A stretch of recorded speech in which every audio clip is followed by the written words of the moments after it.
crystal, that stuff.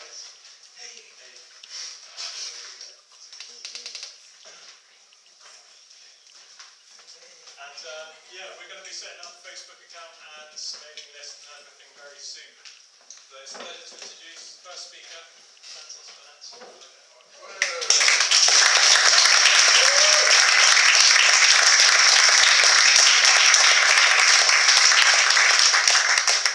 Well, that's nice. That's lovely. So far, Truth Juice have put on a really good tour, actually. So I think I've done 12 or 13 presentations. So welcome. Thank you very much for coming. Got a few repeat people here I see, and many new ones too.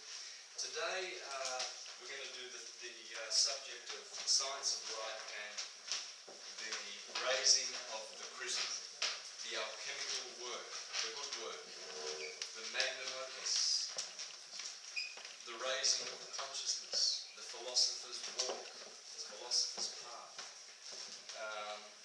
We're going to look at the perennial philosophy. And this science was once prevalent throughout the whole planet, the science of light. And there wasn't division. And you will be surprised to find that division, which is divide and conquer, which is the opposite of syncretism, is actually shares the root word with divine. See? Divide. Because the divine light of this universe of Maya, of illusion, is just that. It's dividing. It's two other. The electric universe.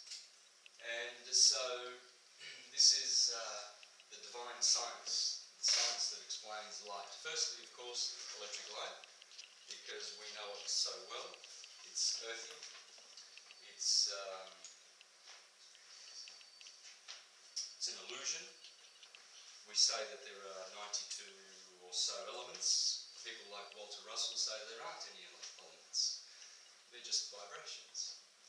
So gold is hydrogen, is helium, is carbon at different vibrations. And so syncretism is showing that all sciences, now most holy texts qualify to be called holy if they have 7 levels of interpretation. Now, syncretism starts with the mother of all science. Yes, I'm going to be dyslexic today, I think. Okay, so astro, stars. Stars, light. God is light. That's God. Logi, logos, the word. Astrology it's the word of God.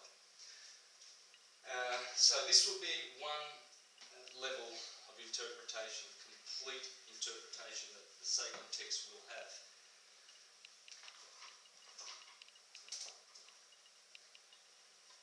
Astrotheology.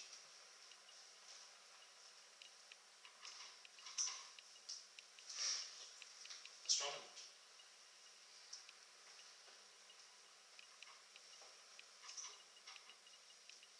Theology.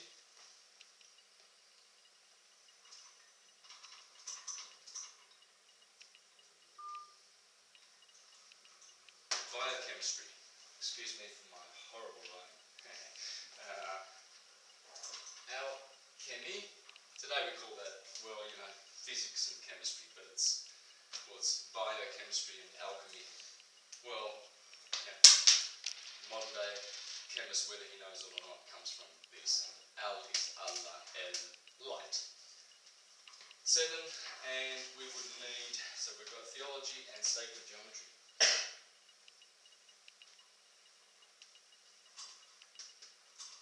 That's what we're going to add. They are the components that we're going to add to make a complete and holistic syncretic story. All those sciences are one, and many more. There are many more.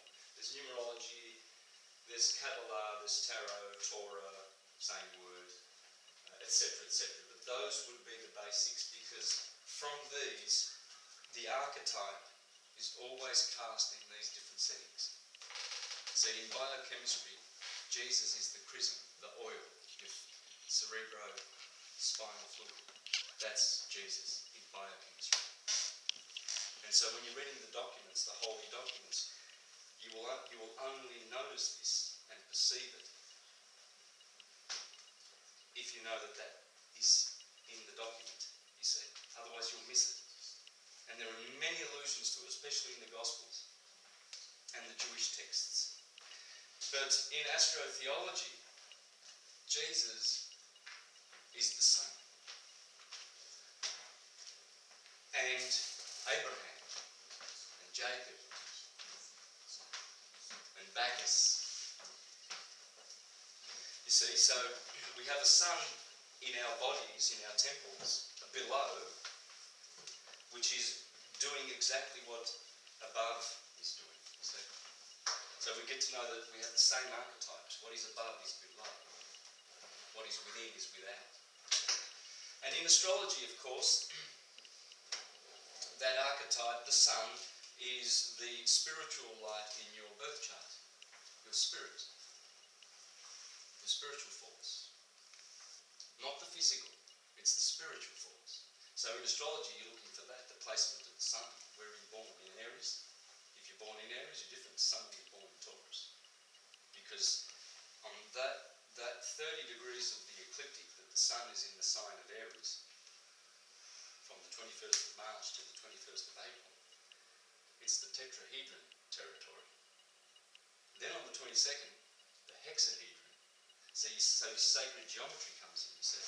So therefore, just to give you an example, the first portion of astrology, the first sign Aries, is fire. It's vitality. So different to Taurus. Taurians are so different to Aries, you see, in their earthy nature. Because on the ecliptic, the sun, the hero, which in astrotheology is Jesus Christ or Abraham or Noah or Samson, all those names I mentioned mean the sun. Jesus means the sun. So they tell you, they're not hiding it. And so you see, we need to see where Jesus is. Here Jesus is the tetrahedron. Here it's the tetragrammaton. Yod, He, Vav, He. Right? Tetragrammaton, tetrahedron. Why, when you go to all the temples in Europe and you see the tetragrammaton, which is Jehovah, Yod, He, Vav, He, and you see it inside a triangle every time, without fail, because you see they're crossing disciplines. They're not telling you that. You have to pay attention. In alchemy, it would be mercury, azoth, and salt, azoth.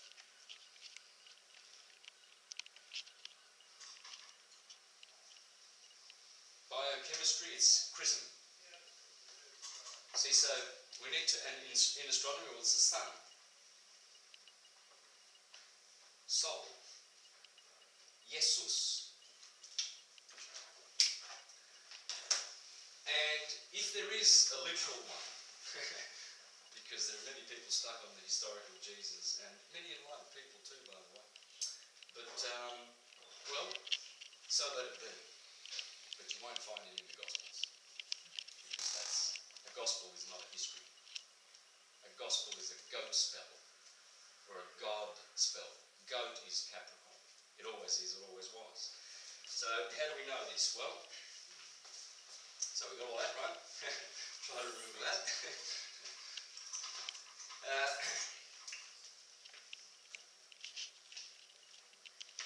Gospel, it's a goat spell. See, it comes from the Greek word tragedy. You know, when you go and see a play, like Sophocles' plays, tragedy comes from dragos in Greek, goat.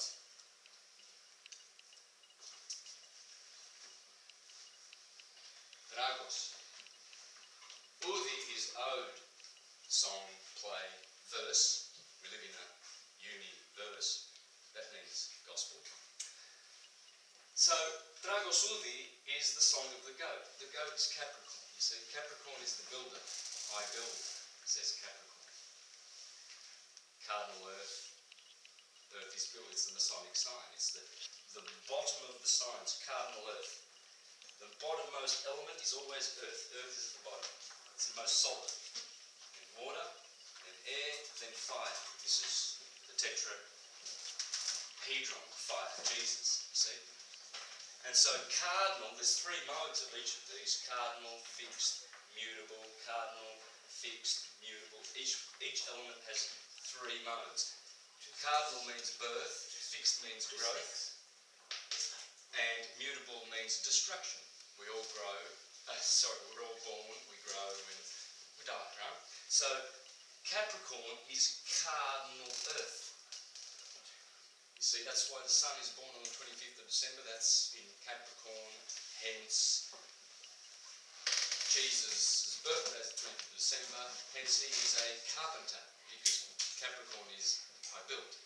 It's a mason. It's the mason sign, the builder. Masons build temples, yeah? And it's a cryptic word for astrologer. Naga. Naga is a teacher of light, a servant teacher. And so when we write a goat spell, gospel, or a dragudi, tragedy, in fact, even to this day in Greek, when you turn the radio on and listen to a song, you listen to a dragudi. Any Greeks here?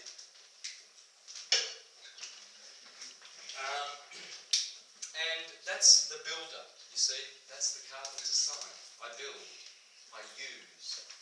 Therefore, we are always writing tragedies. And you see, in tragedies, well, why do they call them tragedies? Because the hero always gets to die or gets betrayed. Something. Yes, it's the sun on the ecliptic. You see, when the sun is climbing up.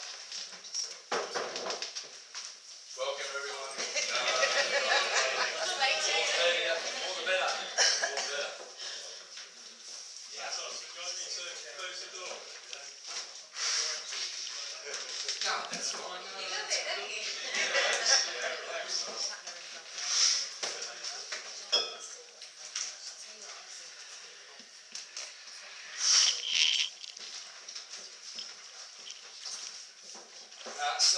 So there's the equator of the Earth, there's the Tropic of Cancer, there's the Tropic of Capricorn, the goat. Because they knew that to sing the song of the goat, the tragedy, the goat, there's the sine wave of the ecliptic of the sun. Every year the sun does that. That's a year. So it starts on March the 24th, the 1st, in the sign of Aries, goes up to the Tropic of Cancer, and then it goes down the Tropic of Capricorn. We know that that's winter. How are you, brother? Welcome. Excellent. Yeah. Good to see you. Yeah. So this is hot and this is cold. This is the longest day, this is the shortest day. So of course the hero of the sun, he's going to have a good time when he's climbing from the 25th, his birthday, Hercules. Woo! He's going to go and do his 12 labours. Everything's good in the Gospels, but it's a tragedy downhill. The Messiah gets crucified, betrayed, goes down to winter, dies shameful death. That's why it's not the Dragos Udi, the goat spell, is a tragedy. On the wrong side. Man is the measure of all things. That does not exclude woman, by the way. Man is the hand. Man. Okay? And that's why we are human, the race of mankind. It's the hand that differentiates us from the other animals. It is how we manifest with our man. And it is how we manipulate, maneuver, manage, manacles. And that makes us so separate to the animals that the hand is where we do everything, we manifest. Plural of man is men. That's the mind in Latin. Mens. Mental. And that, man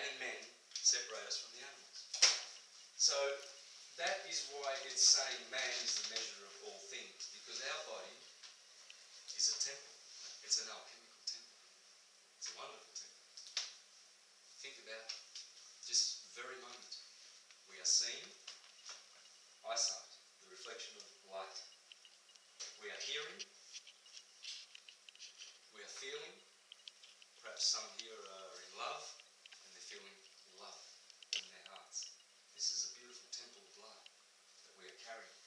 But the key secret in Egypt that they taught was that we are the measure of all things. All things, we are the measure. We are the temple. This is the blueprint, the model, as you will see. Origen, one of the church fathers, he was a Gnostic Christian. These are the ones that were persecuted as witches. You yourself are even another little world and have within you the sun and the moon and also the stars. They knew this. Leonardo da Vinci, the workings of the human body are an analogy for the workings of the universe. Greek, know thyself. Gnothi seathon. Know thyself. In Latin, noscete ipsum. And Juvenal, one of the first century great historians and philosophers, said the precept descended from heaven. We don't make we're not here to make anything up. None of this is new. Syncretism is perennial. It's forever being. And it always will be. It's the science of light. People mistake it for religion and persecute others when they don't understand their version of it. And so in Egypt they taught this secret to the inner temple. The outer temple, they were thrown the husks, not the kernels. Because people were required to show at least some desire to want to walk the path of light. And until such time as they knocked on the door and received, they weren't entered into the inner temple and initiated. Knock and you shall receive, it will be open to you. So they wanted to see at least some desire, didn't they? Like a good parent, you know. Child says, oh, Mum, you want that bike? Oh, I want a bike. Right? All right, does Mummy go, right, you want a bike? Let's go, hop in the car, we're going to go down the shops and get a bike. Not many good, wise, loving mothers do that. They get the bike, but at the right time, you see. So this is why, man, know thyself, and you shall know the gods. In the scriptures, remember the 7 levels. In church, they don't like this word, because they're monotheists. They're not deists, they're theists. Yeah? Theocracy is a fiction made up by the patriarchal Babylonian system of this society. Deism. Yeah.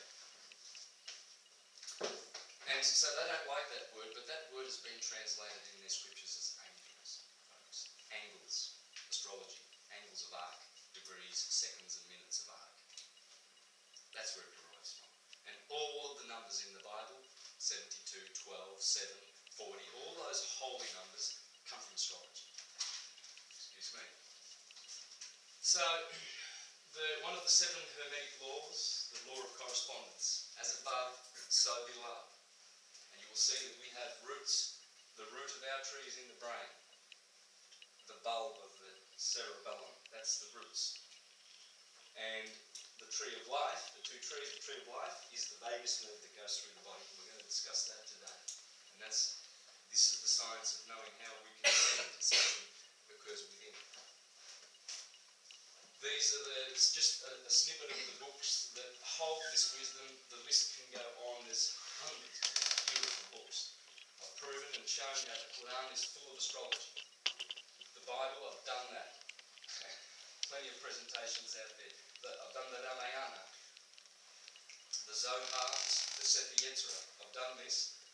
Haven't done anything on that yet, but it's coming. Bhagavad Gita, you might want to look at Bill Donohue's. He's a great astrotheologian from New Jersey. He's been doing it for 40 years. He's got hundreds of astrotheological videos on the Bhagavad Gita showing the same story as the Christian story that we have. These are the levels of knowledge. This is where we need to arrive, folks. These are the low levels of knowledge that are also in the scriptures to keep people from this until such time as they deserve it and require it on their path. Direct apprehension of transcendent things, wisdom. What we are going to learn today is direct apprehension of transcendent things, mystical things.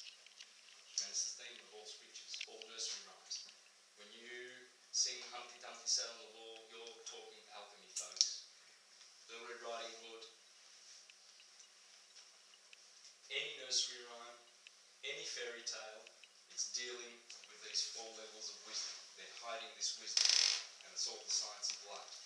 See, this is where churchgoers are distracted here in the 2nd level. And these levels have to do with earth, water, air and fire. Fire is mystical apprehension. And you will have the foundations of that today. These are the elements as Walter Russell has them, just different states of energy according to the 7 colours of the rainbow. And all the elements are in here in their respective vibrations. Here is man, the temple of man, soul of man, Solomon. And the temple of Solomon was built, the architect was Hiram, Aries, the Hiram. Because as we will see, the secretion, the secret, has to do with Aries and the fluid which comes from here. And must return as it descends to the sacrum, and must return to head, heaven. This is heaven, head, heaved up, heel, held. And the colours of the chakras correspond. Red is down here, where hell is. Hell is just another word for below, under. And then, of course, violet and purple at the top, that's the colour of heaven, you see. And this is the 12 signs of the zodiac running straight through the body. Aries at the top, Taurus, Gemini, Cancer, Leo, Virgo, Libra, Scorpio, Sagittarius, Capricorn, Aquarius and Pisces. And these are the 12 signs of the zodiac along the ecliptic. The sun is always on the ecliptic. And